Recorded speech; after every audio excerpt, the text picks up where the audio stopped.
आपको बहुपद समझा रहे हैं। एक द्विघात बहुपद ज्ञात कीजिए जिसके शून्यकों के योग तथा गुणनफल क्रमशः दी गई संख्याएं हैं। इसमें आपको ध्यान रखना है कि शून्यकों का योगफल, पहले तो आपका ये योगफल दिया गया है, दूसरा सवाल जो आपका कॉमा लगा हुआ है यहाँ पर इसका क्रमशः गुणनफल दिया गया है।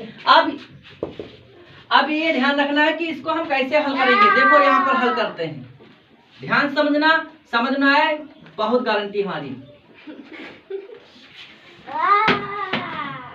1/4 कामा -1 इसमें आपको जब शून्यकों का गुणनफल और योगफल ज्ञात करना हो तो इसके लिए एक बहुत सिंपल सा सूत्र है, आपको याद करना है। x² bracket alpha plus beta into x plus alpha beta.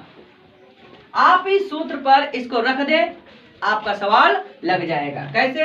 देखो दिया है हमारे पास, यहाँ पर लिखेंगे, दिया है, क्या दिया है? दिया है कि alpha plus beta equal to 1/4 दिया है।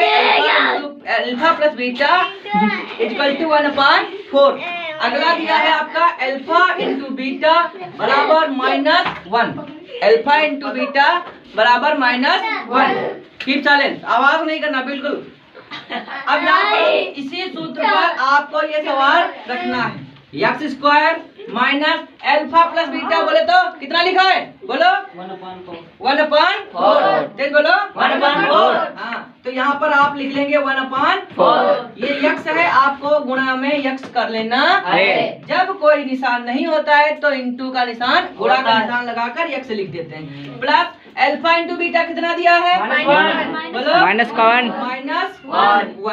यहाँ पर आप माइनस का 1 लिख देंगे, ठीक है। अब देखो यहाँ पर प्लस और माइनस हो जाएगा।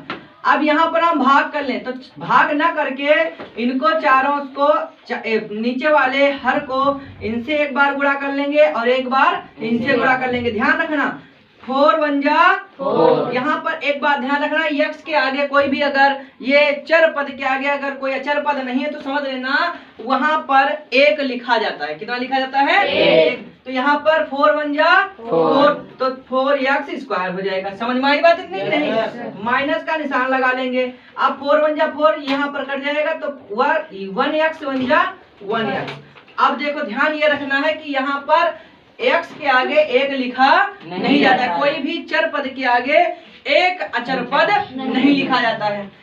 प्लस माइनस 4 1 जा 4। ये आपका द्विघात बहुपद आ गया, द्विघात बहुपद। देखो ध्यान ये रखना है, बहुपद अलग होता है, समीकरण अलग होता है। समीकरण अगर इसको देखना है, समीकरण क्या होता है? बहुपद में बराबर में 0 नहीं होगा, और जबकि समीकरण यही अगर समीकरण बनाया जाए x - 4 बराबर 0, दिस इज अ समीकरण, दिस इज अ बहुपद।